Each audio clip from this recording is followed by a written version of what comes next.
Hi guys, इस video में हम आर्टिकल 117 की बात करने वाले हैं that talks about special provisions regarding financial bills. Okay, तो चलिए आगे बढ़ते हैं और देखते हैं कि इस आर्टिकल में क्या बोला गया है और क्या बातें की गई हैं। देखिए, इसका क्लॉज 1 कहता है आपका अ बिल और amendment making provision to any of the matter specified in sub clauses A to F of clause 1 of article 110। Article 110 क्या था? मनी बिल के साथ डील करता था। और क्लॉज A to F में ज्यादातर जो बातें थी वो आपको यहाँ बता दूं, एक तो टैक्स के रेगुलेशन, रेमिशन, एमिशन जो भी बातें थी उससे बातें थी, और कंटिजेंसी फंड, कंसोलिडेटेड फंड और पब्लिक अकाउंट से रिलेटेड बातें की गई थी। ठीक है, और ऑफ क्लॉज 1 ऑफ आर्टिकल 110। ठीक है, तो वो अगर ये सारी चीजें होती है तो वो मनी बिल कहलाता है, ऐसा आर्टिकल 110 में लिखा हुआ है। और आर्टिकल 110 के बारे में इन डेप्थ नॉलेज के लिए आप देख सकते हैं आर्टिकल 110 वाली वीडियो। ठीक है, तो ये कहा गया है शैल नॉट बी इंट्रोड्यूस्ड और moved except on the recommendation of the president and a bill making such provision shall not be introduced in the council of states।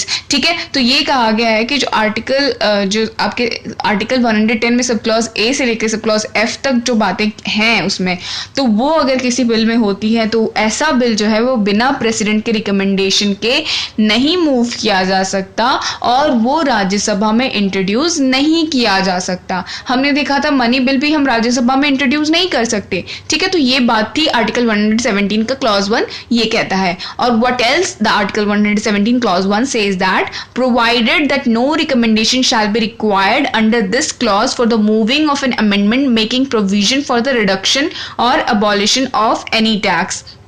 और ये कहा गया है कि कोई रिकमेंडेशन जरूरी नहीं है प्रेसिडेंट की अगर under this clause for the moving of an amendment making provision to the reduction और अबॉलिशन ऑफ एनी टैक्स।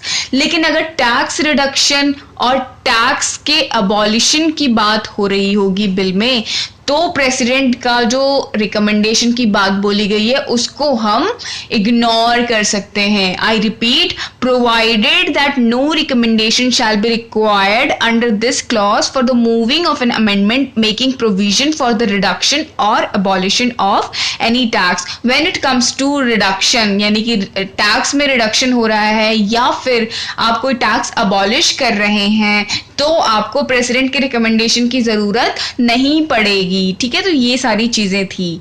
ठीक है, और हमने देख लिया आर्टिकल 117 का क्लॉज 1। और अब क्लॉज 2 क्या कहता है इसका? देखिए क्लॉज 2 क्या कहता है ये भी देख लेते हैं। अ बिल और amendment shall not be deemed to, I repeat, a bill or amendment shall not be deemed to make provision for any of the matters aforesaid by reason only that it provides for the imposition of fines or other pecuniary penalties। जैसा कि हमने article 110 में भी हमने देखा था कि केवल फाइन या पिक्यूनरी पेनाल्टीज की बात हो रही है, तो उस बिल को आप खाली मनी बिल नहीं बोल सकते, only on these basis of pecuniary penalties and issue of fine और समथिंग।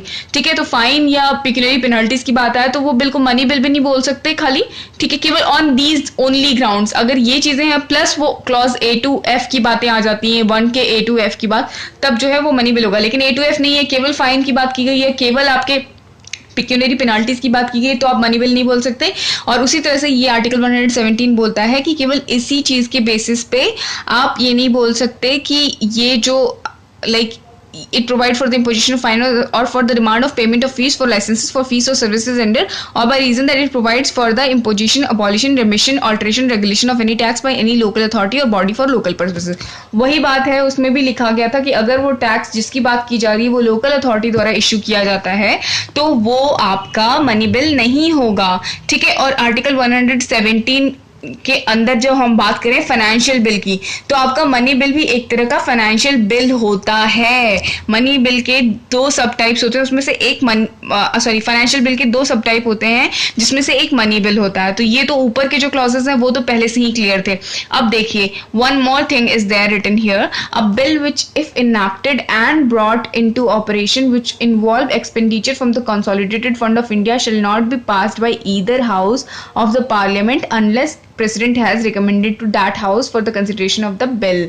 ठीक है, अब जब जो कंसोलिडेटेड फंड ऑफ इंडिया से कहीं से भी अप्रोप्रिएशन या फिर आपका जो एक्सपेंडिचर की बात आ रही है, तो ऐसा कोई बिल जो होगा कंसोलिडेटेड फंड ऑफ इंडिया के साथ डील करने वाला, उसको जो है वो आपका प्रेसिडेंट के रिकमेंडेशन के बगैर जो है इंट्रोड्यूस नहीं किया जाएगा पार्लियामेंट में।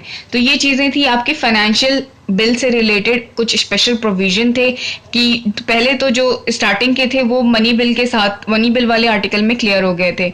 और दूसरा ये है कि जो कंसोलिडेटेड फंड ऑफ इंडिया से जो आपका अप्रोप्रिएशन या फिर आपका एक्सट्रैक्शन होगा सम का, तो वो प्रेसिडेंट के रिकमेंडेशन के बगैर इंट्रोड्यूस नहीं किया जाएगा। This was all about article 117। Thank you so much for watching, keep supporting.